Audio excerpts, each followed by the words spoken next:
Panchayat Raj advancement index ಅಂತ ಈಗ ಹೊಸದಾಗಿ 2025-26ನೇ ಸಾಲಿನಲ್ಲಿ ಸಂಕಲ್ಪ ಯೋಜನೆ ಅಡಿಯಲ್ಲಿ ನಾವು ಪ್ರತಿಯೊಬ್ಬರೂ ಕೂಡ ಬಡತನ ನಿರ್ಮೂಲನೆಗೋಸ್ಕರ ಏನೆಲ್ಲ ಕಾರ್ಯಕ್ರಮಗಳನ್ನ ಹಮ್ಮಿಕೊಳ್ಬಹುದು.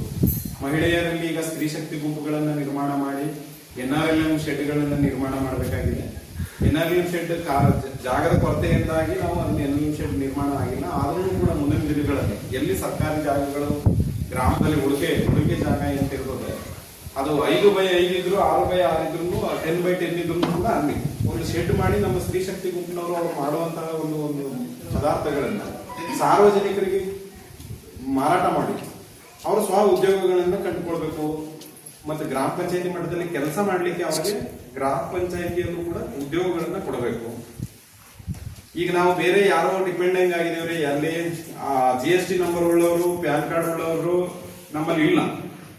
ಕಾರಣದಿಂದಾಗಿ ನಾವು ಕಾಂಟ್ರಾಕ್ಟರ್ನ ಹೊರಗಡೆಯಿಂದ ತರ್ತಾ ಇದ್ದೀವಿ. ಇವತ್ತು ನಮ್ಮ ಸ್ತ್ರೀ ಶಕ್ತಿ ಗುಂಪನ್ನೇ ಆ ರೀತಿ ಒಂದು GST ನಂಬರ್ನ ತೆಗಿಸ್ಲಿಕ್ಕೆ ಮತ್ತು ಪ್ಯಾನ್ ನಂಬರ್ ತೆಗಿಸಿ ಸಂಘದ ಹೆಸರಲ್ಲಿ ತೆಗಿಸಿ ಅವ್ರಿಗೂ ಕೂಡ ಕೆಲಸಗಳನ್ನ ಕೊಡುವಂತ ನಿರ್ಮಾಣ ಮಾಡಬೇಕು ಅನ್ನೋದನ್ನ ಈ ಮಹಿಳಾ ಗ್ರಾಮಗಳಲ್ಲಿ ಉತ್ತೇಜನ ಹೆಚ್ಚಾಗಿ ನೀಡ್ತಾ ಇದೆ. ಸೊ ಅದು ಕಮರ್ಷಿಯಲ್ ಆಗಿ ಅಂದ್ರೆ ವಾಣಿಜ್ಯ ರೂಪ ಪಡೆದು ಪ್ರತಿಯೊಬ್ಬರು ಕೂಡ ಊರಲ್ಲೇ ಸ್ವ ಉದ್ಯೋಗಗಳನ್ನ ಕೊಡೋದು, ಸುಮ್ಮನೆ ವ್ಯಥಾ ಪ್ರಕಾರ ಅಲ್ಲೆಲ್ಲೋ ಬಾಡಿಗೆ ತುಂಬಿ ಸಿಟಿಗಳಲ್ಲಿ ಹೋಗಿ ಇರೋದ್ರ ಬದಲಾಗಿ ಹಳ್ಳಿಗಳಲ್ಲಿ ಉದ್ಯೋಗ ನಿರ್ಮಾಣ ಆಗಿ ಅನ್ನೋದು ಕಾರಣಕ್ಕೋಸ್ಕರ ಅದನ್ನ ಮಾಡ್ತಾ ಇದ್ದಾರೆ. ಇದು ಒಂದು. ಇನ್ನು ಮಹಿಳೆಯರ ಆರೋಗ್ಯಕ್ಕೆ ಸಂಬಂಧಪಟ್ಟಂಗೆ ಪ್ರತಿ ವರ್ಷವೂ ಕೂಡ ನಮ್ಮ ಆರೋಗ್ಯ ಇಲಾಖೆಯವರು ಆರೋಗ್ಯ ತಪಾಸಣೆಯನ್ನು ನಮ್ಮ PSC ಸೆಂಟರ್ಗಳಲ್ಲಿ ಮತ್ತು ನಮ್ಮ CHO ಸೆಂಟರ್ಗಳಲ್ಲಿ ಮತ್ತು ನಮ್ಮ ಸಿವಿಲ್ ಹಾಸ್ಪಿಟಲ್ ಬೆಳಗಾವಿ ಜಿಲ್ಲಾ ಹಾಸ್ಪಿಟಲ್ಗಳಲ್ಲಿ ಪ್ರತಿ ವರ್ಷನೂ ಕೂಡ ಹೆರಿಗೆಗಳಾಗಿರ್ಬೋದು ಅಥವಾ ನಮ್ಮ ಏನು ಒಂದು ಏನು ಗರ್ಭಿಣಾವಸ್ಥೆಯಲ್ಲೇನೆ ಪ್ರಾರಂಭ ಆಗ್ತದೆ ನಮ್ದು ವ್ಯವಸ್ಥೆ, ಮೆಡಿಕಲ್ ವ್ಯವಸ್ಥೆ.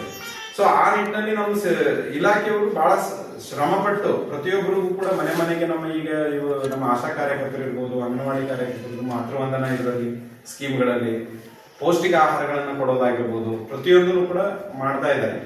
ಇದ್ರ ಬಗ್ಗೆ ಕೂಡ ನಿಗಾ ವಹಿಸಬೇಕು. ನಮ್ಮ ಎಲ್ಲಾ ಮಹಿಳೆಯರೇ ಹೆಚ್ಚು ನಮ್ಮ ಗ್ರಾಮ ಮಟ್ಟದಲ್ಲಿ ಕೆಲಸ ನಿರ್ವಹಿಸ್ತಾ ಇರೋದ್ರಿಂದ ಪ್ರತಿಯೊಬ್ಬರು ಕೂಡ ಇದ್ರ ಬಗ್ಗೆ ಗಮನ ಹರಿಸಿ ಜನರಿಗೆ ಜಾಸ್ತಿ ಹೆಚ್ಚಿನ ಮಾಹಿತಿ ಮುಟ್ಟೋದ್ರ ಮೂಲಕ ಆರೋಗ್ಯ ವೃದ್ಧಿಸೋದಕ್ಕೆ ಒಂದು ಉತ್ತಮ ಇದನ್ನ ಅವಕಾಶವನ್ನು ಕಲ್ಪಿಸ್ಕೊಡ್ಬೇಕು. ಎಲ್ಲೋ ರಿಮೋಟ್ ಏರಿಯಾದಲ್ಲಿ ಇರ್ತಾರೆ, ಯಾರೋ ಗೊತ್ತಿಲ್ಲ, ಹೊರದಾಗ ಮನೆ ಕಟ್ಟಿರ್ತಾರೆ, ಅವ್ರ ಕಡೆ ಅಷ್ಟು ದೂರ ಹೋಗೋದೇನು ಅನ್ನೋದು ಬಿಟ್ಟಿದೆ. ಇವತ್ತು ಮೊಬೈಲ್ ಇದೆ, ವಾಟ್ಸ್ಆಪ್ ಗ್ರೂಪ್ ಇದೆ, ಅದ್ರ ಮೂಲಕ ಅವ್ರು ಅಟ್ಲೀಸ್ಟ್ ನಮ್ಮ ಗ್ರಾಮಕ್ಕೆ ಬಂದು ಅವ್ರದ್ದು ನಿಮ್ಮ ಫೆಸಿಲಿಟಿನ ಬಳಸ್ಕೊಳ್ಳುವಂಥದ್ದು ವ್ಯವಸ್ಥೆನ ತಾವೆಲ್ಲ ಕಲ್ಪಿಸ್ಬೇಕು. ಇದು ಒಂದು ಬಹಳ ಮುಖ್ಯವಾಗಿರುವಂತ ವಿಷಯಗಳು.